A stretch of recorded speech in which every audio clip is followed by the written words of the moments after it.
Hi, and welcome back to our podcast, The Gaily Digest. As usual, I'm Nigel. And I'm Joshua. Welcome, Joshua. We are going to be cracking on with the show today. We're going to be covering a number of different things. We're going to be going through our complaints closet, and we are going to generally have some fun and hopefully bring you some joy and keep this a lovely safe space for all our lovely LGBTQ plus folk out there in the community. So without further ado, let's crack on with the show. And now for our news roundup. This is the part where we talk about any news that's related to the LGBT community, and it's come up since our last episode. Before we go on with that, at the end of our last episode, we did do a brief dedication to the Vivian, who was portrayed by James Lee Williams, because we did feel it wouldn't have been right to end the episode without at least making mention and marking our respects and showing our respects to their tragic passing. This episode is going to be dedicated to the memory of James Lee Williams, aka the Vivian, and so this is for you. So moving on with the news now. What news have you seen or heard or read, Joshua? One of the recent ones was about a gang of 5 men that have been using Grindr to target gay men and rob them. They've actually been jailed now from between 12 and 17 years, but it was around Birmingham area, I believe. And what they were doing was they were going on Grindr, they were talking to gay men, arranging a meet-up, and then when the guy showed up to meet them, they had all their other gang members waiting, and they'd jump them and they'd steal things like their money, their jewellery, their phones, house keys, stuff like that. I think they stole over £100,000 worth of things over 10 months. So this was quite a prolific spree they were going on doing this. But they have been jailed now for a very long time. So I hope they enjoy that, because it's what they deserve. Well, yes, absolutely.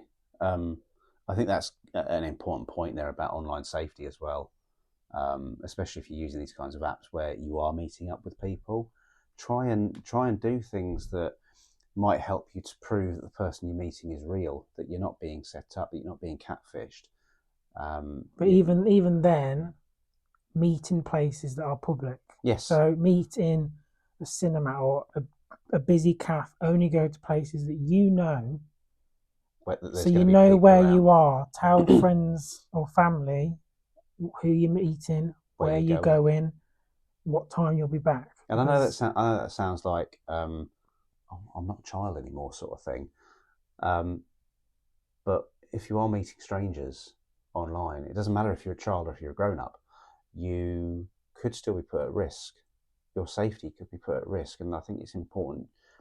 Just do those little things that mean that your safety is not compromised. Yeah, because you may never have this issue, but in the chance that you do, you want to make sure you're safe. Yeah, absolutely.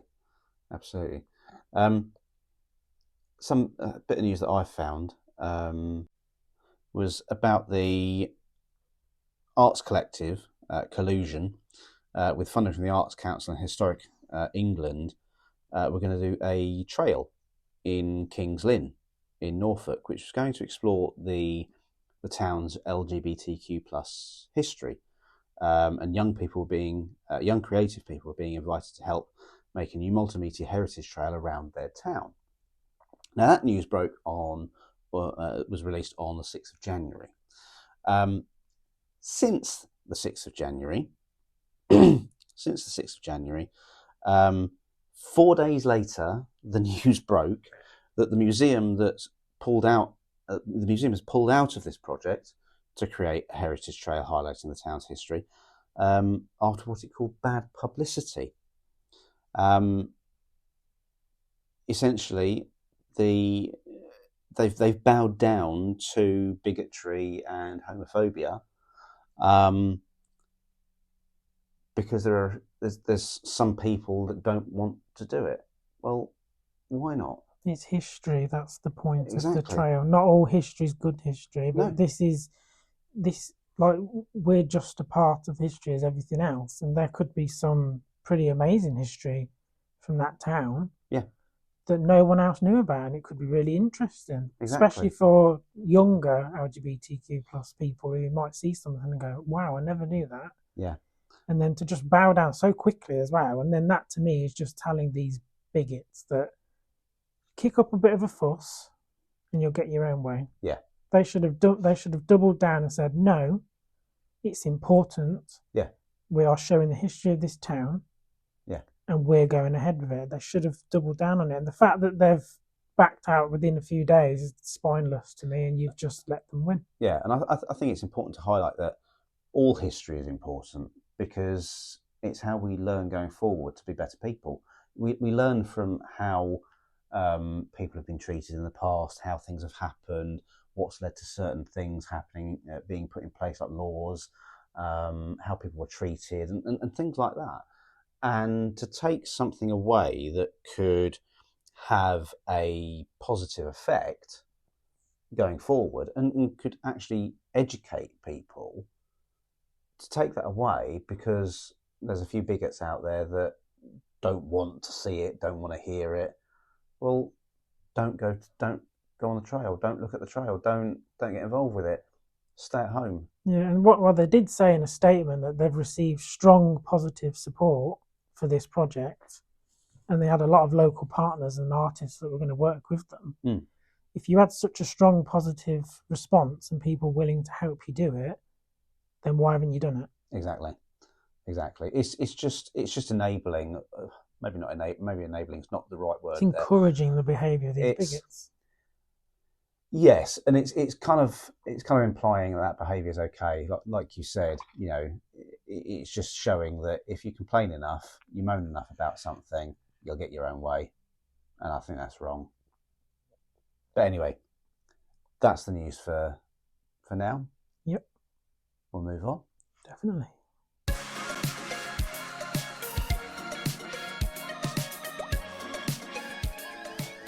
Do you like to smell good? Do you like using products that are cruelty and aluminium free? Do you like using products that use natural ingredients? Or how about you go wild? Wild have a range of products that smell good, are cruelty and aluminium free, and use natural ingredients. They're also vegan. Depending on what you like, their products range from lip balms, deodorants, soap bars for body and shampoo, body washes that I personally use for hand wash also, shampoos and conditioners. Between us, we've been using Wild products for a number of years now. We think they're great. With compostable refills, Wild is eliminating single-use plastics. Even the body wash, shampoo and conditioner bottles look and feel like plastic, but they are 100% compostable. To get you started, we've partnered with Wild, so just go to wearewild.com and use the code TheGailyDigest at the checkout for 20% off your first order or subscription. Or click on the link in the description. So what are you waiting for? Go wild today. And now on to our main topic of this episode. Something we've wanted to talk about for a while, and I think is something that's quite relevant to our community, is online bullying and online safety. Online bullying and safety is quite rife, I think, within the LGBT community. We face a lot of struggles. We face a lot of bullying online from people that want to behave in a homophobic way or transphobic way or biphobic. And it's something that I think both you and I have faced, haven't we, Josh? Yes. But to understand it, first we need to know, what is online bullying? Well, online bullying, or cyberbullying as it's called, is where someone targets another using the internet, or even over mediums such as text message or WhatsApp or anything like that. Anything, emails, emails and stuff like that. Anything that uses an online platform. Often, the perpetrators are hiding behind anonymity, but otherwise, some of them are so bold that they'll do it from their main profiles. Who can be a victim of online bullying or cyberbullying? Well, literally anyone. Anyone can be. There's no specific demographic that is a target. Literally anyone can be a victim. There are different types of online bullying, including and not limited to sending threatening or abusive messages, creating and sharing embarrassing images or videos, trolling, shaming someone online or spreading rumours, impersonating someone online to hurt their reputation, so creating fake profiles, using someone's pictures to try and make them appear to be a bad person when they're not, circulating false information about someone online, even excluding someone from an online group without any good rhyme or reason other than to belittle them or to make them feel lesser. So how can you keep yourself safe online? Well, there's a number of ways you can do that. You can lock your account. You can choose not to accept friend requests from people that you don't know. You can block anyone who's behaving in an abusive and bullying way, means to stop them from being able to interact with you or see your profile. Important to report accounts that are being abusive or bullying, and try not to engage with them if you can. Try not to publish personal information online that's in the public forum. This is personal information that could reveal where you live, your contact details, or even where you work. And it's important to note here that that method of keeping yourself safe online is not victim blaming. It's not victim blaming at all. The victim does not ask to become a victim. They do not set out to be a victim. And I think it's quite important to differentiate between what is victim blaming and what is advice to help keep people safe. So it's always worth doing that, because I think it's safe to say, even myself, I have a duty myself to make sure that I'm keeping myself safe and keeping my reputation safe. So I will personally take measures to do things to keep myself safe, whether it be online or whether I'm out in public. Now, as we've said, we've had some personal experiences of cyberbullying. I'm going to share one with you now that I think this happened a few years ago now, and you might remember this when I start talking about it. It was on the hellscape before it became the hellscape, when it was called Twitter, and it was a lovely-ish place. I posted a perfectly innocent tweet, which was an image of a rainbow with the comment, "It's nice to see they put the bunting out for me."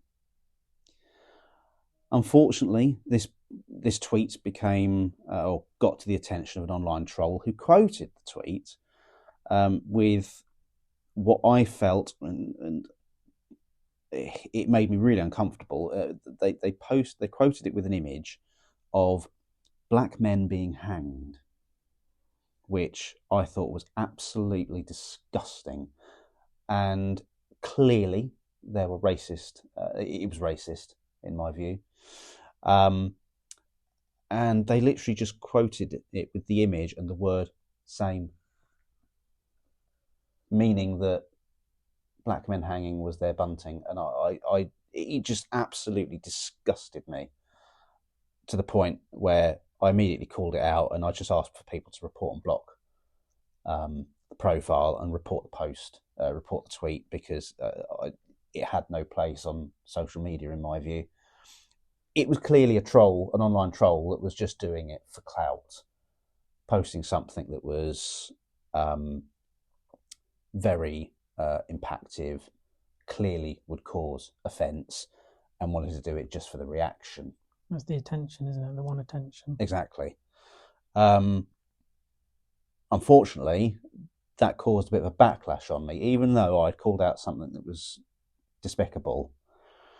And I did the right thing, because any decent person would call out anything disgusting like that.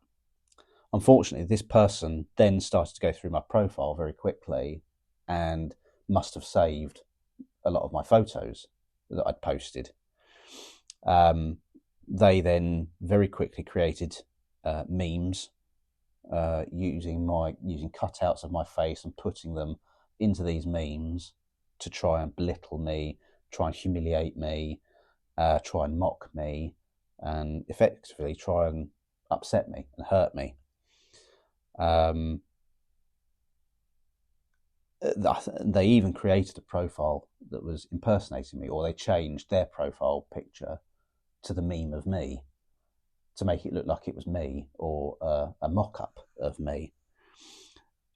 The profile was eventually suspended, but that took quite some time after numerous reports, and people were supportive of me. They were reporting the profile and the post and the posts that were going out that were clearly targeted harassment. But by the time Twitter had actually taken any action, the damage had already been done. And that's an example of what cyberbullying can be like, and it can be hurtful. And this person was hiding behind anonymity, and just continuously being abusive. And I'm sure there are people out there that have experienced similar kind of behaviour and have been targeted. And I think there is still a lot of it out there, particularly on the hellscape, formerly known as Twitter. I certainly think our trans siblings have certainly become the target now of a lot of online hate, a lot of online abuse, and a lot of online bullying. And it's just disgusting to see it happening. And I think one of the important things with online safety and cyberbullying is, if you see it happening, we should be calling it out. I know we shouldn't be engaging with trolls online, but we should be challenging inappropriate behaviour, and also ensuring that when we see that there are clear victims, make sure that you just show them some support, whether it be some kind words, a message to say, look, we're with you on this. We don't like seeing you as a victim and stuff like that. Just those little things can be something that can just help lift people's spirits. I mean, you've had some personal experiences as well, haven't you, Josh?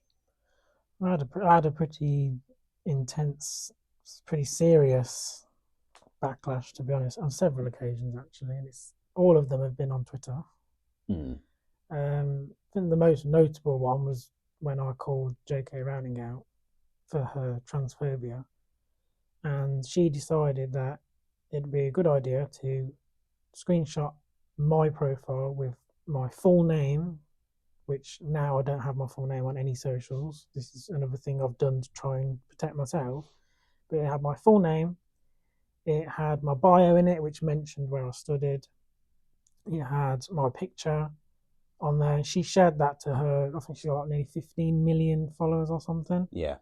And within minutes of her doing that, it just exploded. I was getting thousands and thousands of death threats, the slurs I was being called, the homophobia that I was being called, all these names. I was having pictures sent to my DMs of me and they'd edited a noose around my neck. They were finding me on Facebook.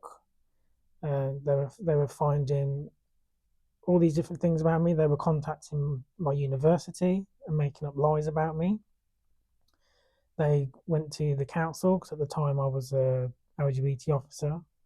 They contacted the council to try and get me fired from it or something. And see, and that in itself is a form of bullying, isn't it? Because if they're making up lies and trying to harass you in that way, I mean, it might not necessarily fall under the bracket of online bullying, but it all stems from the same cause.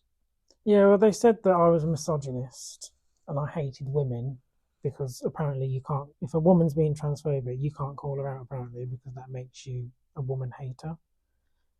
That's not the truth at all. She is blatantly transphobic. The things she says are so discriminatory and disgusting. And I called her out.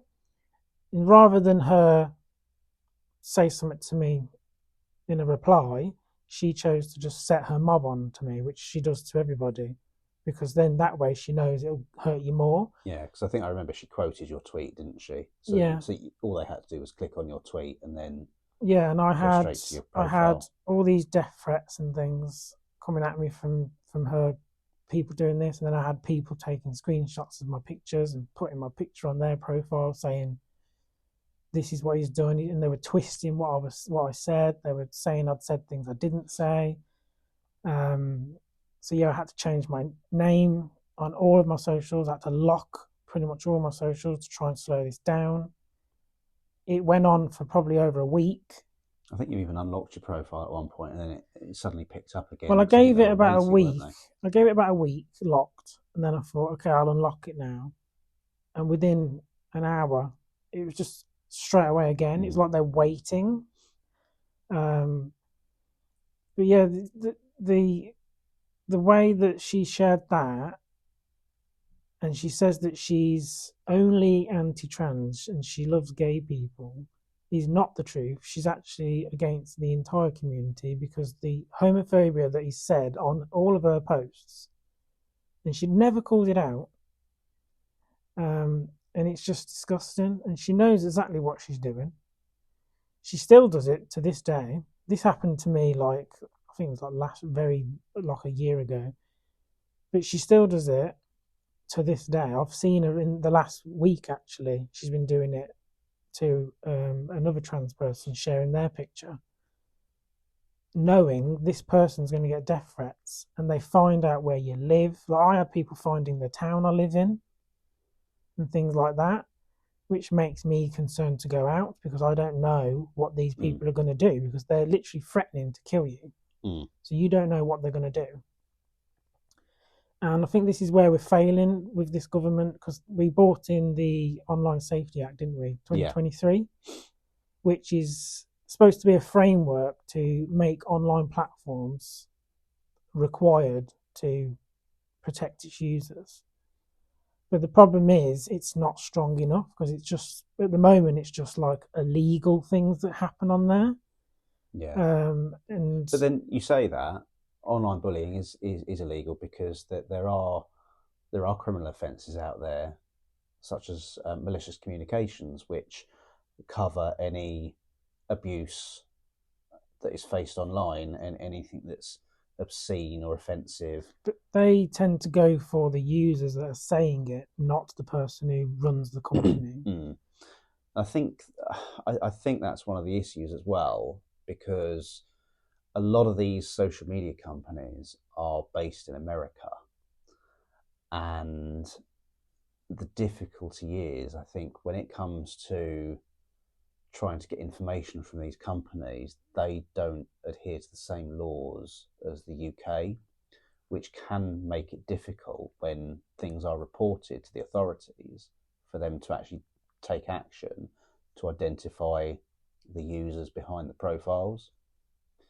And I think that's a stumbling block where, personally, I think there needs to be an international piece of legislation that makes all these companies or all nations sign up to ensure that social media companies can keep people safe across the world and can be held accountable if they fail to provide details. And I think, yeah, there should be something when you sign up to create an account. You have to provide something that can make you identifiable in situations like this.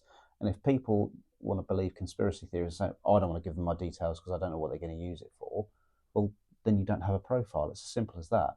Yeah, It's not a human right for you to have a social media profile. well, there is some countries that do. I think it's Brazil, isn't it? I think it is Brazil. They've banned Twitter in the country because of the misinformation, which is one of the most dangerous things that's happening right now. It's so bad, and there's no consequences to these people who run these companies. Fines don't really do anything because they're billionaires. It's changed to them. Yeah. So, in my opinion, I believe if they are not putting things in place to protect users, they should be banned from the stores. They shouldn't be allowed to be used in these countries because that would get their attention because they would lose all the advertising. Yeah, absolutely. And not only that, any revenue as well from like with Twitter, they've introduced blue ticks and premium subscriptions and stuff like that, Well, they mean they'll nothing. lose all of that. Yeah, but they as well. mean nothing anymore. They No. used to mean you'd showed your ID, you'd been Yeah. verified, all this stuff. But They're nothing the now. point I make there is about the revenue they'll be losing, because there's probably hundreds of thousands of people in the UK that pay for that, and that probably brings in so much revenue from this country alone. Yet, with all the because it's been quite concerning about the misinformation that's been going around on social media recently, mainly on Twitter, about all the stuff that Elon Musk has been tweeting about. I mean, we're going off on a bit of a tangent here, but again, it all falls into the same thing. It's still online safety. Exactly. But with the misinformation that's been going around by the owner of Twitter, that he's stirring a lot of mistrust, he's spreading a lot of misinformation, and he's doing it in such a way that it's actually riling up the far right.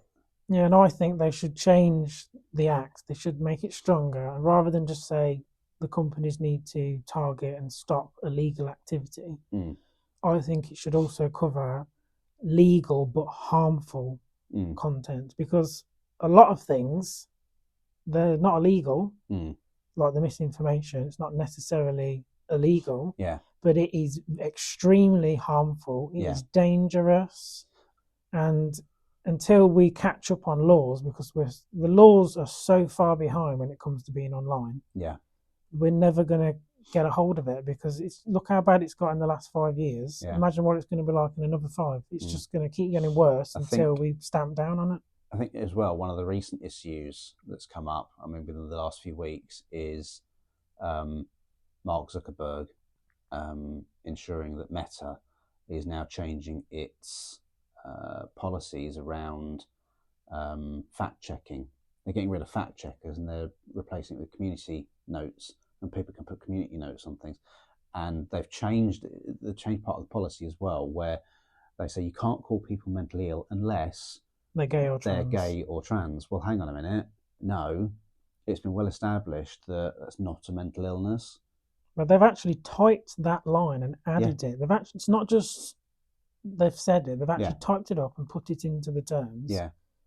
Although I've lost all faith in reporting things lately on some of these places, because Facebook I've certainly lost faith, because I have reported a number of things that are homophobic slurs, abusive behaviour and threats, and out of, say, I think about 30-ish reports that I've made, only one has come back with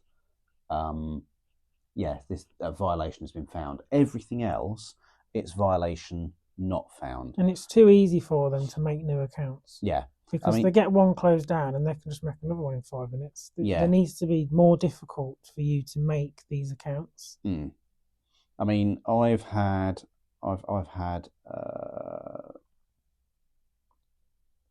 message requests come through on Facebook. I know you've had some pretty disgusting ones. I've had someone has put FU and then CUNT.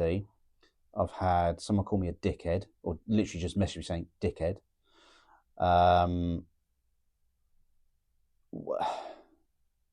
I've had one say LGBT, mental illness, choke on glass, disgusting, and then the homophobic slur that begins with F. KYS, meaning kill yourself. Then they sent me a pride flag on fire. And then burn in ovens, you and that mental illness flag, sexual deviant, and then the F word slur again. That was the one that I reported that actually action was taken against. That's the only one, but others I've not. And that's people that you might sort of highlight the fact that someone's in the wrong, someone's being abusive, and you want to call it out, and then that's the reaction they give to you. Well, a lot of these people that say these things, they don't like to be corrected. When you correct them and you start showing them literal evidential facts that they're wrong, they don't like facts. This is probably why they've got rid of fact checking, because apparently fact checking is woke and against free speech. They don't like facts I don't get. Because it goes against what they believe, and then any facts they get put in front of them, they turn around and say, oh, that's just woke, or that's fake news. It's because they live in their own little world, and when you show them these facts, it holds a mirror up to them to show that the world you're living in is your own little bubble. That's not the real world, and they don't like it. Yeah, I mean, one of my favourite quotes, and I think it's one of my favourite quotes is, "The incredibly powerful and the incredibly stupid have one thing in common: they don't alter their views to fit the facts. They alter the facts to fit their views." Who said that? You have to fill me in on that one. Is it going to be a Doctor Who reference? It is. Yeah. It was the Fourth Doctor. It was Tom Baker's Fourth Doctor. He knew. He knew what was coming. You know, and I think that is a brilliant quote, and it's true. It's literally absolutely true. It describes all the tech billionaires perfectly. Yeah, it is 100% true. Yes, it's a Doctor Who quote, but it's 100% true. When did facts become the enemy? Exactly. I don't know. I think, to be honest, I think it started when Trump arrived. Probably because he started saying fake news. As soon as he said fake news, that was the ball started rolling. Yeah, and everyone's just jumped behind it. Yeah, but yeah, I just think people altering the facts to fit their views because they don't want to be wrong. They want to believe what the Grand High Orange Master of America tells them, or anyone else. Unfortunately, he's still around. It's still another 4 years. But it's that whole thing of going back to fact checking. It's that whole thing of people don't like to fact check. They'll read a headline and they'll be outraged by it. It's not even a headline. They'll read I've seen this a lot. It's on Facebook all the time. Someone will do a post in a community group saying, "Can you believe this is happening?" And then straight away people are just responding, "Well, that's disgusting. I can't believe that. It's an outrage." And I'm like, you've just believed some random person just doing a status saying something happened. Yeah. Not once have any of you looked online. And I would Google looking for an article, and every single article that comes up shows it's completely the opposite to what this person's saying. It literally takes seconds to maybe a couple of minutes, if that. The length of time it took them to write that reply of outrage, they could have Googled it and proven that it was wrong. Yeah. I mean, there are some people that I've seen comment on posts like that saying, "Source, please." Yeah, because they want people to. But what they'll say is, all you have to do is look online. But then you look online, and then you'll show them an article showing it's wrong, and then he goes, "Well, you would look at that place, wouldn't you? That's a woke lefty news place." And I'm like, you can't just pick what websites to believe or not. You have to look at several different sources. And that's the problem, isn't it? And you generally do find that if you look on several different sources, you will find the same thing. Sometimes you'll find some sources that will have a headline that will grab your attention and cause that little bit of outrage without reading the article. But it's the whole thing of using the example of people look at the headline, but they don't read the article.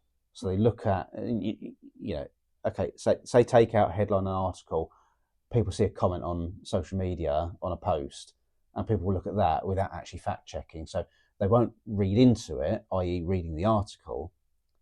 They'll just take what's written there as given, and that's where they'll go from there. Well, we live in an age where people they're ready to dive and get angry on the next thing. As soon as something sprinkles in front of them that they can get angry over, they will dive on it. They don't care. They don't look for the proof or anything. They just straight away, angry, screaming, starts using slurs or racist things against minorities and stuff because I don't know, there's just this, lately, the last few years, there's just this constant urge for them to be nasty, hateful, and just vile about anyone and anything. It could be anything from a Greg's vegan sausage roll to an ethnic minority doctor. It could be anybody, anything. I mean, what I've, from my personal experience of what I've been witnessing over the past few months, really, is just the rise of hatred online that is directed towards the LGBT community. It is horrific. You know, and it's true what people have been saying, that it started off hate being targeted towards the trans community, and now it is spreading to the wider LGBTQ Well, I plus think community. it was always that, because they keep attacking the trans community, but if you just scratch the surface of that anger just a tiny little bit, all of us are underneath that. They're ready to go for all of us. They're not, because this is why I don't understand gay people that don't like support trans people. Yeah. Look where we've come from. Look at the language that was used back in the day for us, and now look at the language they're using now. It's the same thing. But this is what I was saying. We've been saying all along, they're going for the trans community. They'll be coming for us next, and that is exactly what is happening. And people can't seem to differentiate between trans people and drag queens. Yeah, I don't understand why, because it's not that difficult to grasp. No. I mean, drag has been an art form that has been in place for hundreds of years. I mean, it dates back to, I believe, Shakespearean times. Yeah, and we've recently watched shows and films from like the 70s, 80s, even older, and some of them they just mention a gay character or a lesbian character and stuff. They don't even bat an eyelid. No one cared back then. With the amount of drag I had on TV as I was growing up as a kid, pantos, I went to the panto a lot. People loved it. I'd be interested to know that if these people that get up in arms about drag queens these days, I'd be interested to know if they were equally as outraged when going to watch pantos. I wonder if they actually watched pantos and actually enjoyed them. I think it's because they actually have an issue with LGBT, because a lot of, not all, but pretty much all drag queens, most of them are gay men. So that's their issue. Yeah. It's that it's gay men putting on a persona in drag. That's the real issue. But when you come to panto back in the day, most of the time it was straight guys dressing up comically as a woman to perform. Yeah. I think that's actually the issue. It's because it's portrayed by people who are in the community. Yeah. If it was a straight guy dressed in drag, having a laugh, they would fall like Mrs. Brown Boys. They love it. They love that show, even though it's terrible. It's awful. But they love that because it is portrayed by a straight white guy. If that was a gay guy, I can guarantee they'd be calling for it to be cancelled. But that's the thing, isn't it? I mean,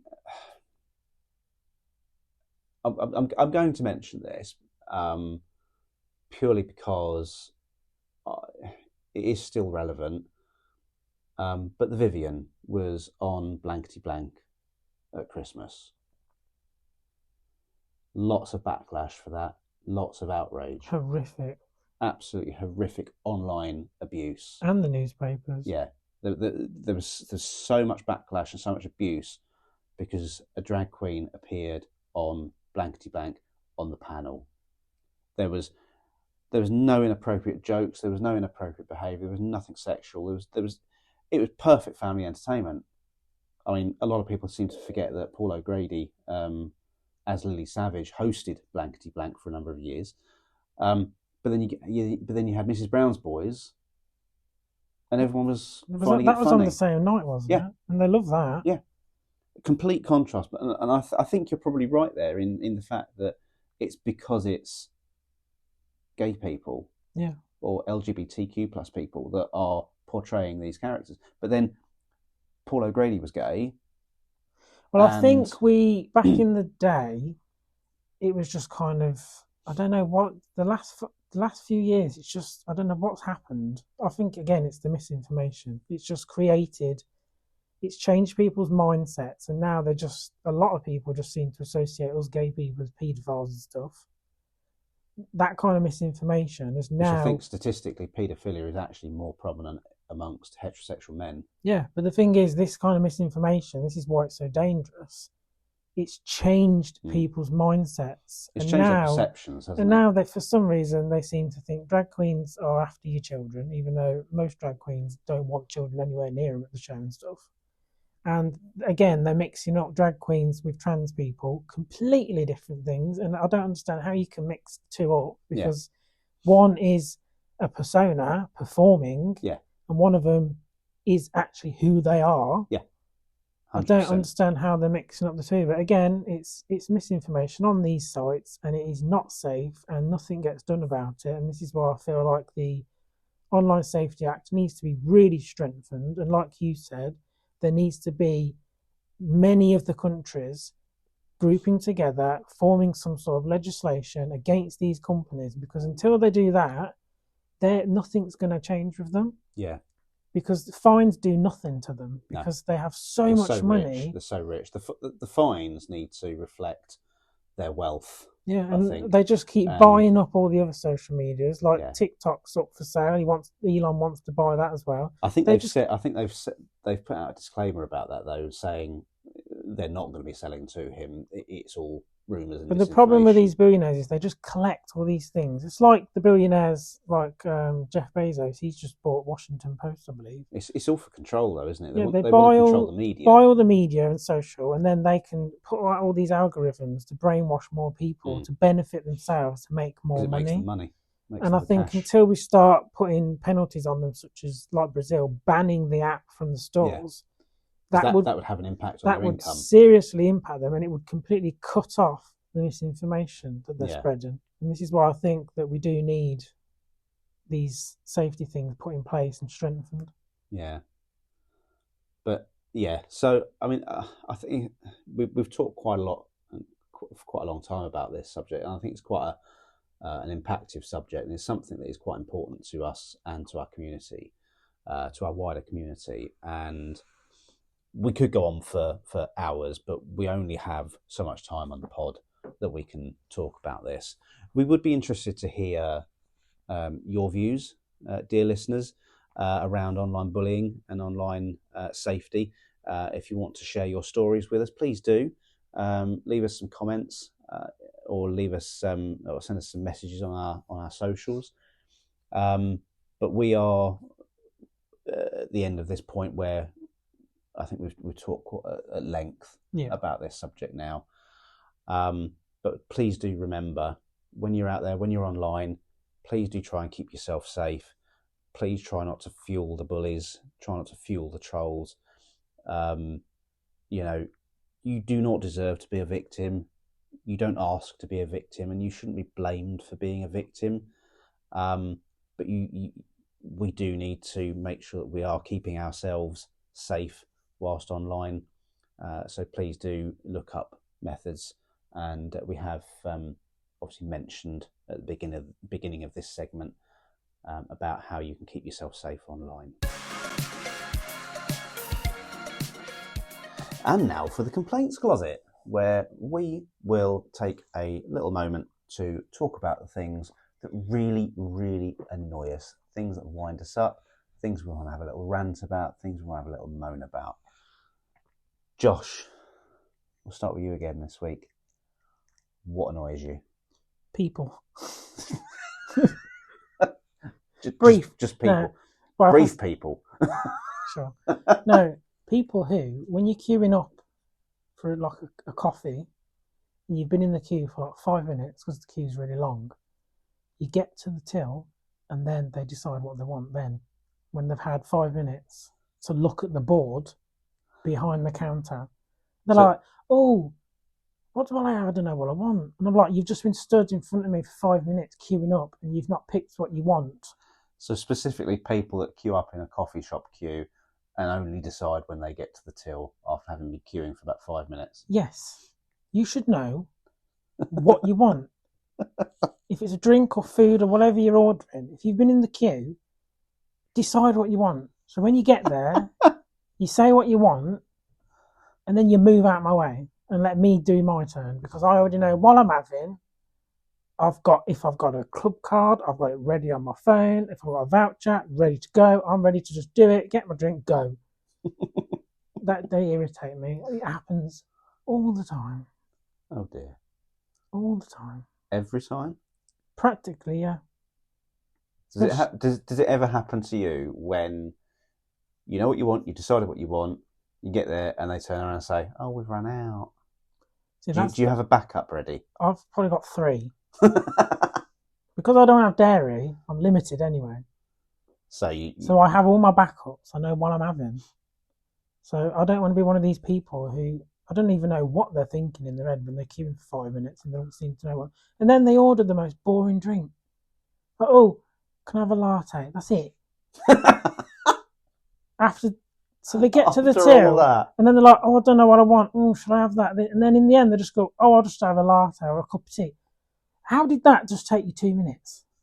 Plus the 5 minutes in the queue. So 7 minutes of my life you've just wasted to order a plain ass latte with no flavouring, nothing, which suits their personality, in my opinion. So again, people. That's tickled me. Your turn. I'm going to be sticking on people because on my list, I've got a few that are people related, but we're only going to be doing 2 each, and the list is ever building. People who are, and it's a similar line to you actually. People are in the queue at the checkout when they are being served by the person on the checkout. And the person and that person that's being served is on their phone, and they're just chatting away to someone on their phone quite loudly, having a full-blown conversation, telling us what, oh, Chantel this, Chantel. I don't give a fuck what Chantel's up to or doing. I'm sorry. It really winds me up. It must wind you up because that's the first swear word ever said on this podcast. But it really winds me up, and I just think, you are being so rude to that person that's serving you. And I don't know whether you see it the same way as I do, whether it's just me, but I find it quite degrading because it's almost like that person that's on the phone chatting away doesn't give a shit about what the person is doing on the checkout. It's like, you don't matter. It's almost like saying, you're beneath me, you don't matter. I'm busy, I've got an important life, I've got to sort out my life on the phone, this, that, and the other. It's like, no, just give that person that's serving you on the checkout the 1, 2, 3 minutes that you need. Have a conversation with them, a brief conversation whilst they're serving you, so you're not delaying anybody else. Or you self-checkout and don't bother all of us. Exactly. And I just think, when I'm being served by someone, they'll take, whether it's a genuine interest, they'll take an interest in my day. They'll have a very brief conversation with me. And I think there is no harm whatsoever in giving them your attention, being polite, and at the end of it, saying, thanks very much, hope you have a lovely day. Those kind of words, when they probably get irate customers throughout their day, just that little bit of politeness, that little bit of kindness, the kind words at the end probably just lifts their spirit a little bit for that day and makes them think, that was a nice customer. Anyway, I could go on forever with this one. You definitely could. What's your next one? My next one, I'm going to say people who don't respect my personal space. This is quite a general one. It's quite generalising, but like when you're walking through the town and people think that it's acceptable to run up to you, basically, invade my space because I don't want to talk to you, and start giving me leaflets, start asking me to sign up to Sky TV, start asking me to pray with them for Jesus or something, which happened to me today. And you got given a leaflet. Yes, but that leaflet was misleading because it had a little story about a policeman on the front. And I thought, oh, it's just a little story. No, open it, Jesus. Trickery now. But yeah, they bother me because, especially the charity ones, they chase you down. The charity muggers. They will hunt you down. They will tie you to the chair if they need to talk to you about charity. Every single time. And you're invading my space. I don't want to talk to you. My face clearly shows that I don't want to talk to anybody. Just leave me alone. I mean, yeah, I mean the charity muggers. I have no issue with contributing to charity. I donate to the Terence Higgins Trust monthly. I donate to the RNLB monthly as well. But there are limits of what I can donate. I can't donate to every charity. I can't donate to loads of charities. If I had endless funds to be able to do it, yeah, I would. I wouldn't have an issue with that. But I don't. I have limited funds. I need to get on in life with the cost of living as well. I need to look after myself as well as being charitable. And when you get these charity muggers that try to make you feel bad, They're always guilty. They always have these posts of like dying animals and but stuff. it's not just that. They kind of make you feel bad when you say no, not today, thank you, or I can't, or sorry, I'm in a rush because I've got to get back to the car park before my ticket runs out. Genuine reasons why you can't allow yourself to get charity mugged. It only takes a minute. No, it does not. Yeah. Oh, I haven't got any money. It's right, I've got a card, really. You got a card? Or you'll say no to them, and then you'll go in a shop, come out the shop, and then they get you again, like you're a different person. Like they've forgotten that they've just spoken to you. I've had this happen like 4 times once from the same person. Wasn't there the one about you had the drink in your hand? Which one was that? The one when you said you haven't got any money. Oh yeah, I said sorry, I've not got any money, and he went, "Well, you've just bought a coffee, haven't you?" And I was like, "Yeah, that's how I spent the last bit of my money." But oh well, I bought a drink. What's that got to do with you? But I give to charity. I'm signed up to the PDSA and the local hospice around here. I do their lottery thing every month. But it's just these. It's not just the charity though. It's like the ones who give these Bible things out and all those kind of things, or selling Sky TV or BT, and you'll say, "No, I'm not with them. I'm with this person. I'm locked in a contract," because you want them to leave you alone. Oh, when does it end? When does your contract end? None of your business. What's the speed you get? Do you get a landline? Like what? Did I give you permission to give me this questionnaire? I've already said no. Why are you quizzing me? They irritate. Honestly, I will. Like you said, I'd cross the road to avoid them. But now they've got this plan now where they put one on each side. They put one on each side, staggered, like diagonally. So you escape one. You see one coming. You think, right, I'm going to cross the road now. Yes, and then there's another one. Oh, pants right into the path of this one. Yeah, they're stealthy and all. They just look like everybody else. They hide the little lanyard in their jacket, and then they spot you, and they're like, right, in. And then the lanyard just appears, and then they're just in front of you. And it's always at a point where you're rushing because you need the loo, or your car's going to run out on the ticket. Or when you're walking along and they give you like a really big cheesy smile. Hi, how are you? And you're like, sorry, I haven't got time.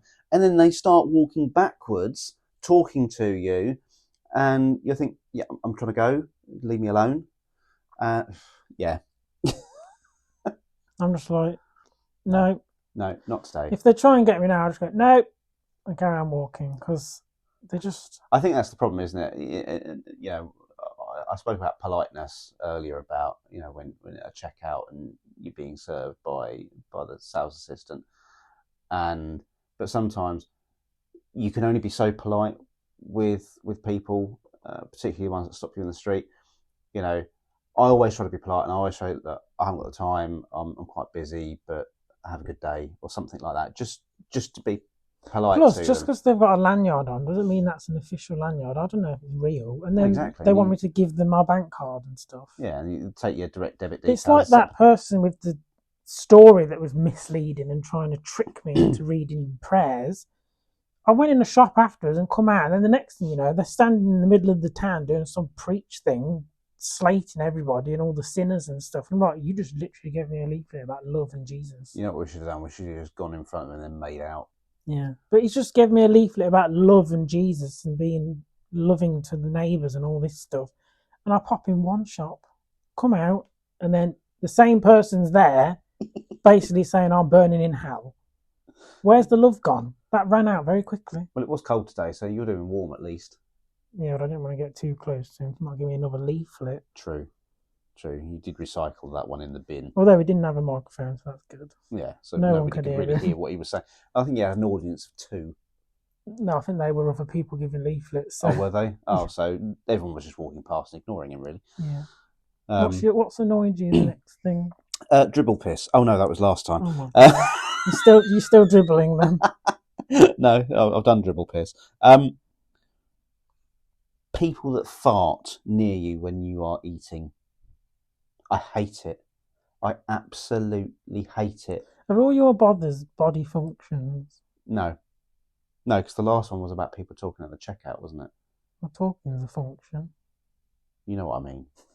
No, you could be eating and someone farts near you, and it's like, I'm eating.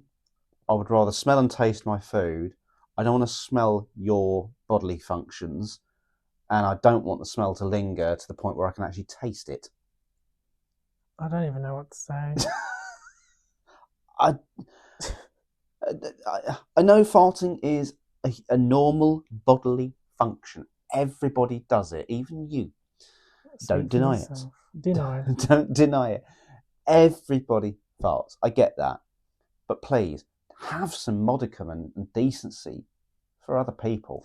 It's like what Ash says. It's natural, and I say, so's death. Doesn't mean I want it. It doesn't mean I want to smell death either. They probably don't sound too dissimilar, to be honest. But yeah, people that fart near you when you're eating, I hate it. I absolutely bloody hate it. Why do people feel the need to do that? Because they're tramps. Simple. But I just don't get it. No.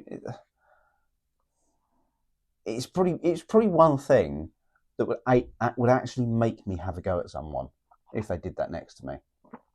I'll just have a go at most people because they just annoy me. But yeah, I'm not gonna rant on about that as much as you have about your last one. It's my talent. I'm very good at moaning about petty things. But I mean, we've asked for some of our listeners things that really wind them up.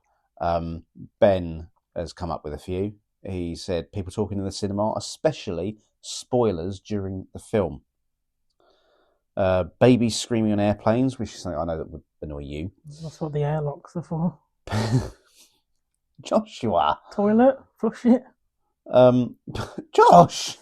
What about the luggage thing, that little compartment? No, you can't put the baby onto the compartment at the top. But you can. You can. It's very frowned upon, though. But you can. People who merge onto the motorway at like 40 miles per hour. Well, that's dangerous. Which is dangerous. And he's put people. Pretty much like you. So I did think maybe he's you in disguise. Maybe he is. I do agree with Ben's though, with a passion, because we've been to the cinema before, and I sat down, and within 20 minutes of the film, the girl next to me, what is she doing? She's not talking. She's playing YouTube videos in the cinema during the film next to me. Some people. There needs to be I think the ushers need to have more powers. Maybe give them like a stick to whack people with or something. But it's like people that talk to you as well in the cinema. What's happening? Who's he? I don't know. It's the first time I'm sitting down. They're like, who's she? What's she doing? Why is she there? Literally, this is the first time I'm watching this film. I'm watching it with you for the first time. I don't know. And now I've just missed the last 15 seconds. I like how Ben's little rant there has given you your third. I can rant about everything. No, but I'm watching this film for the first time as well. So now I've just missed the last 15 seconds. So do you want to tell me what's happening now? Because I'll bloody save questions for the end when it's finished. Or just don't ask me questions. Just don't talk.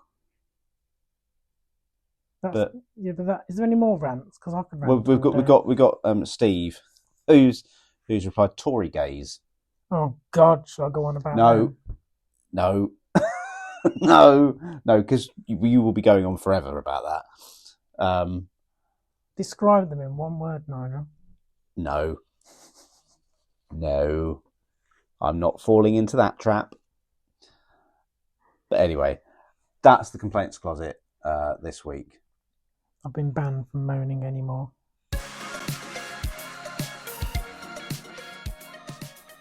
Well, that's all we've got time for this episode. We hope you've enjoyed listening as much as we've enjoyed making it, and we will see you next time.